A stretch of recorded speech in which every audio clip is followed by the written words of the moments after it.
Muy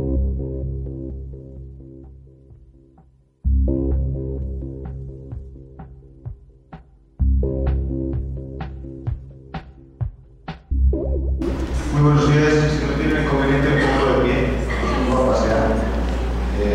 Felicidades, doctora, por su ponencia. Quiero en primer lugar agradecer a los organizadores que se hayan equivocado en invitarme. Espero que normalmente es diferente un poquito de lo que vienen escuchando. Mi estilo es un poquito diferente de comunicación. Entonces también les debo pedir perdón si en alguna referencia bíblica o evangélica me equivoco o alguna interpretación católica. El título de la presentación lo he querido centrar en lo que se llama la multidimensionalidad del ser humano y aplicado al cuarto mundo. Entonces, voy a dividir en tres elementos la presentación. La primera vamos a hablar de un tema un poquito más filosófico, que es esa multidimensionalidad del ser humano. La segunda parte vamos a centrar esa multidimensionalidad en el caso de la urbe, de la ciudad, y hablando de una realidad desde el cuarto mundo, y en una tercera parte muy breve para conclusiones. La primera parte es un poquito filosófica. Hay un psicólogo que se llama Daniel Kahneman, premio Nobel de Economía, que nos dice que nuestro cerebro piensa de dos tipos de formas. Pues a veces pensamos rápido, otras veces pensamos despacio. Normalmente pensamos rápido. ¿Qué significa pensar rápido? Actuamos por intuición con lo que ya sabemos. Es decir, no nos gusta pensar. Kahneman nos dice de una manera muy suave, nos duele pensar. Queremos las cosas sencillas. Esa facilidad que queremos a la hora de tomar decisiones nos hace que la interrelación con las personas también actuemos.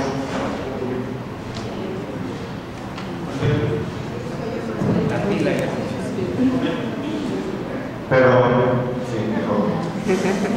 Esa interrelación con las personas la queremos simplificar. Cuando hablo de multidimensionalidad, hablo de que las personas, aparte de una dimensión religiosa y de una dimensión física, una dimensión espiritual, una dimensión humana, tenemos diferentes facetas. ¿Cómo estamos acostumbrados a pensar rápido y a pensar sencillo? Porque nuestro cerebro así nos lo exige, rápido. Entonces vemos a alguien y vemos y decimos, ese señor, igual que nos ha dicho nuestro presentador, ese señor es maestro. Ese señor es empresario, ese señor es mamá o ama de casa. ¿Qué hacemos? Decía la doctora muy bien, la ciudad no tiene identidad. Pero al revés, a veces encontramos ahí unos puntos donde suplantamos esa falta de identidad con conceptos sencillos. Es decir, somos una cosa. Estudiantes, profesores, madres, padres, hijos. Cuando lanzamos un mensaje, siempre lanzamos un mensaje para alguien. Ahora voy a hablar para las comunidades marginadas. Ahora voy a hablar para las madres, las demás que se tapen los ojos. Por cierto, feliz día anticipado. Ahora voy a hablar para los religiosos, los demás tápense los oídos. Entonces nos encontramos con que etiquetamos y generamos comunicación monodimensional, es decir, nos dirigimos solamente a un aspecto de la persona. Si a mí me hubiesen tenido que presentar, el maestro me ha presentado, ha hecho toda la parte académica, pudiese haber dicho, es un empresario, tal. Pudiese haber dicho, es un exmisionero. Pudiese haber dicho, es un líder empresarial. Pudiese haber dicho, es un pobre desgraciado. Pudiese haber dicho cualquiera de las cosas y sería verdad. La pregunta es, ¿quién soy? El español tiene una característica gramatical que pocos idiomas tienen. El español tiene dos verbos, no sé si se han fijado, para definir ser y estar. Somos y estamos. Pocos idiomas no tienen el inglés, el francés, el alemán. El alemán no diferencia el ser y el estar. Hay una excepción porque el ser es permanente. El estar es temporal. Estamos, ahora estamos aquí. ¿Quiénes somos? Muchas veces lo mezclamos, lo utilizamos mal, ¿no? Entonces, por ejemplo, el señor gobernador es gobernador, cuando deberíamos decir está haciendo de gobernador. Decimos somos estudiantes, cuando deberíamos decir estamos estudiando. A veces lo utilizamos al revés y hacemos. Ya estoy viendo. Entonces, esa multidimensionalidad es la que, a la hora de entender el mensaje religioso y a la hora de interactuar con el mensaje religioso, nos cuesta muchas veces entender. Mi primera cita bíblica, espero no equivocarme, si se fijan, Moisés, cuando se encuentra con la zarza ardiendo, le pregunta, ¿quién eres? Es decir, ayúdame a definir Ayúdame a simplificar, ayúdame a establecer una cosa sencillita porque si no, no lo voy a entender. ¿Y qué le contesta la zarza ardiente? ¿Se acuerdan? Yo soy el que soy. ¿Alguna pregunta? ¿Está claro? No me quieras definir, no quieras sintetizar, no me quieras poner en una sola dimensión. Soy una persona muy, la zarza ardiente de Dios, pero que no queramos simplificar ese ser humano en una sola actividad. Entonces, ¿cuál es el reto? El reto es empezar a entender la multidimensionalidad de la persona. ¿Cómo llegamos a esa conclusión? Si se fijan y leen el periódico diariamente, van a ver que se habla del diálogo. El diálogo entre el sector empresarial y el gobierno, entre los sindicatos y el gobierno, entre la sociedad civil y las universidades. La pregunta o la reflexión es entre la Iglesia y el Estado. La pregunta es, ¿los funcionarios no son sociedad? ¿Los empresarios no son estudiantes a veces o maestros? ¿Los maestros no son religiosos? Entonces, entender esa multidimensionalidad nos puede ayudar a acercarnos al otro. ¿Cuál es el punto? El punto es que la multidimensionalidad es un factor complejo, nos cuesta entenderlo, nos cuesta actuar con otras personas en diferentes factores y es cada vez más necesario. ¿Por qué? Porque la sociedad ha evolucionado mucho.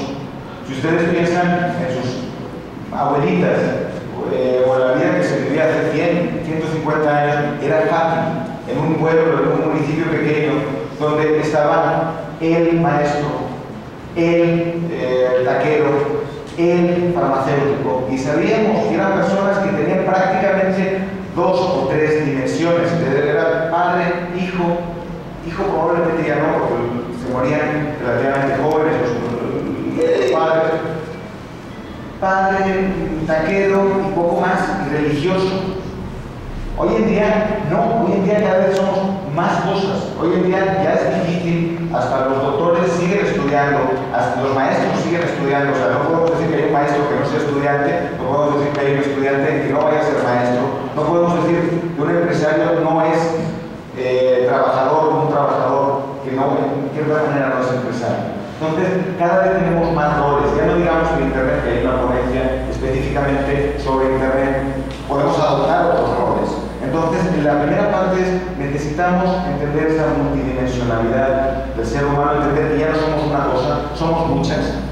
Y esas muchas que somos, las tenemos que asumir en cada momento.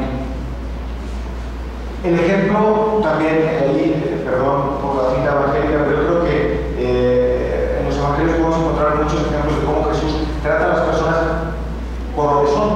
Es que esa persona es prostituta, es que la persona es adúltera, es que es publicana. Y la respuesta siempre es ¿y? O sea, da igual. Porque es una persona, es un hijo de Dios, es una persona íntegra. Porque no solamente estoy viendo una faceta, es decir, en general, no, esta es una faceta de esa persona, es que es un publicano. Por lo tanto, hay que alejarse. No, es una persona mucho más compleja.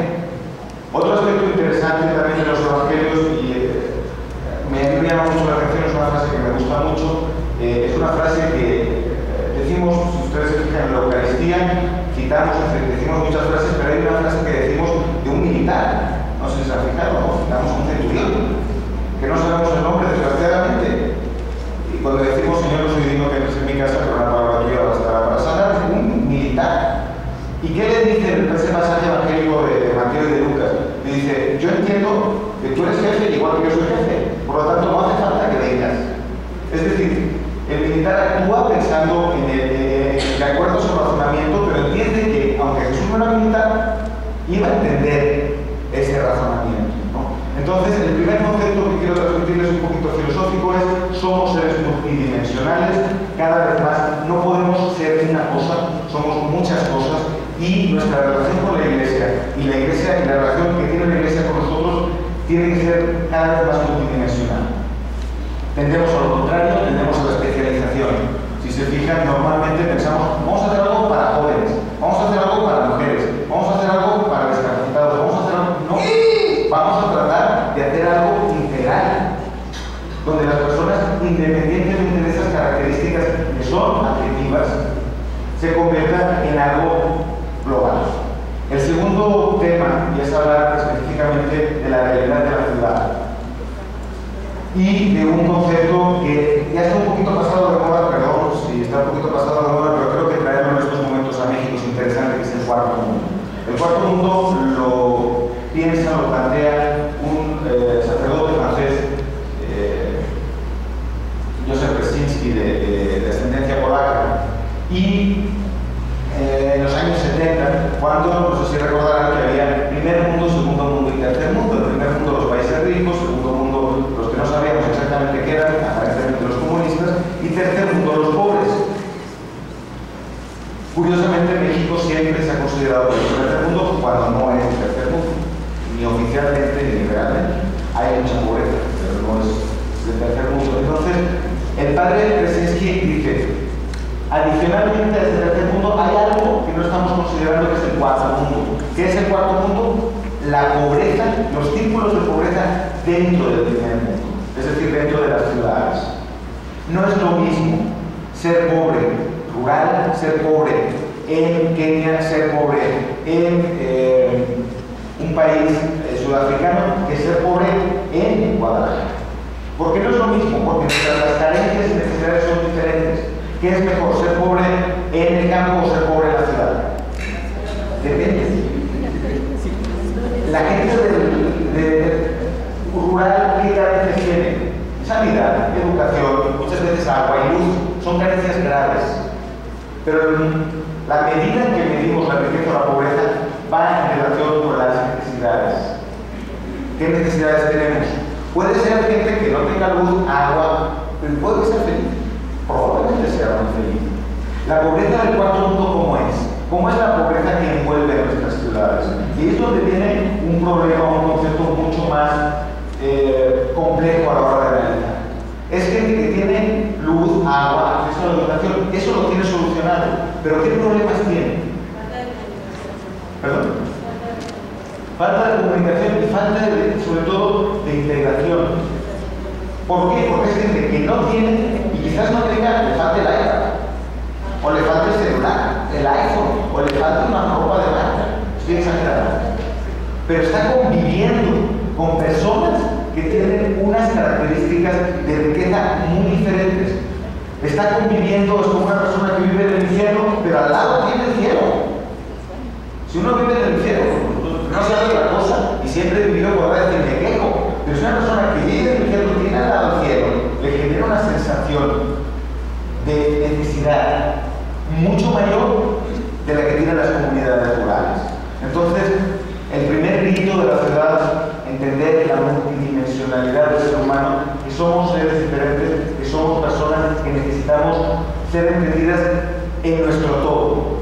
El segundo reto relacionado con el entendimiento de la urbe, con el entendimiento de la ciudad, es entender que en la ciudad hay círculos de pobreza graves que tienen unas necesidades diferentes a la otra pobreza. Y entender esa multidimensionalidad aquí, porque ellos viven, las personas que viven en extrema pobreza o en pobreza dentro de la ciudad, después tienen que convivir con las personas que viven en extrema riqueza y pasan y caminan y trabajan y conviven con personas de otro nivel económico, y eso les genera muchas veces un tipo de necesidad, de ansiedad o de pobreza muy diferente. Frente a estos dos planteamientos, tres posibles soluciones. La primera ya la hemos dado, o sea, integralidad. Una visión integral. Integral es entender la globalidad de lo que somos. Me vuelvo a disculpar porque no me gusta, me parece un poco triste de mi parte tener que citar a Santo Padre, pero en un lugar católico donde es muy evidente que vamos a recurrir a Santo Padre, pero pues, me disculpan los compañeros, poner el ejemplo que Francisco I está dando cuando resulta que es comúnmente conocido que inmediatamente fue nombrado Papa, llamó a sus personas, a sus proveedores en Buenos Aires, les digo: no te voy a poder seguir comprando el periódico, lo que te debía te lo pago luego. mensaje de humildad, ¿qué nos está transmitiendo? Yo soy Santo Padre, pero tengo obligaciones, tengo una vida privada y respondo por esa vida privada. Y no solamente soy sacerdote, sino también soy cliente de una persona que le voy todos los días a comprar el periódico y por respeto a esa persona le marco y le digo, ¿sabe? No voy a poder ir. Frente a eso tenemos a políticos que cuando se suben al camión van con la prensa y dicen, ¿he subido al camión? Una vez me subí, yo ya soy con ustedes. No, te subiste una vez con prensa, no eres. Entonces tenemos a un santo padre que se sube al transporte público y lo hace diariamente y discretamente, y tenemos un gobernador que se sube, y no estoy haciendo política, perdón por los comentarios, de cualquier partido sea, pero que se toma la foto. Integralidad. La integralidad es decir, yo todos los días soy ciudadano, yo todos los días soy una persona que tiene que ver con otras personas. El segundo factor es entender al otro, alteridad. Integralidad es entender que tenemos una visión única.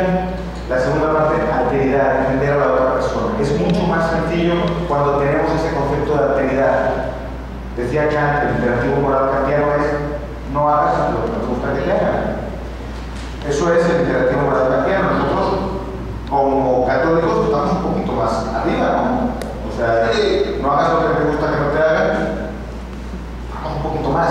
Entonces, para saber lo que nos gusta y lo que no nos gusta, tenemos que tratar de entender a la otra persona.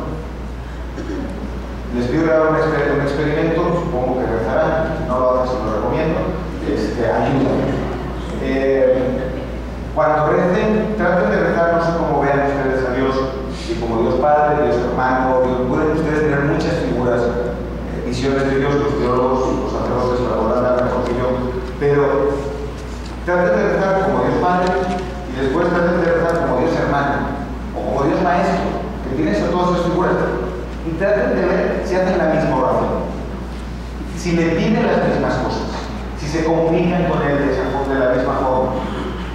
Esa parte importante de entender al otro, si Dios es complejo entender, por Santo Tomás de Aquino se pasó años tratando de entender la Trinidad, escribió toneladas de libros y no lo consiguió. Imagínense nuestra limitación, simplemente entender al otro, pero tratemos de ponernos en el lugar del otro para que esa multidimensionalidad que tenemos sea mucho más coherente y sobre todo para tratar de llegar a entender a ese cuarto mundo urbano. El tercer elemento pues viene coherentemente con nosotros dos, también entender que somos plurales y que tenemos diferentes etapas, es decir, si tenemos que ser íntegros, unos, tenemos que entender al otro y tenemos que entender que nosotros somos diversos. Por estos tres elementos, definitivamente la Iglesia podemos llevar, como miembros de la Iglesia, podemos llevar a entender nuestra espiritualidad en otro nivel y la Iglesia se va a poder comunicar también con nosotros desde otro nivel, desde un todo, desde una integralidad, partiendo de nuestras diferencias, partiendo de nuestro mensaje y siendo muy claros en que el ser humano, como hijos de Dios, somos hijos de Dios y esa quizás sea nuestra única característica. Entonces, volver ese mensaje coherente, volver ese mensaje sencillo, o sea, partíamos de lo sencillo que realmente no era correcto, pasamos a lo complejo y volvemos a lo sencillo.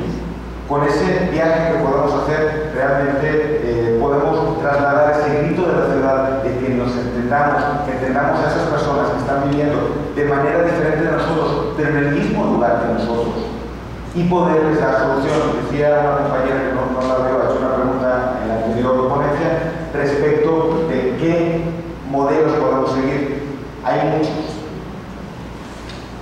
Yo creo que el de Jesucristo es el que más, ahí está más fácil, más intuitivo, pero podemos dar nosotros ese modelo si entendemos e integramos a nuestros hermanos que están en otras situaciones. Les agradezco mucho.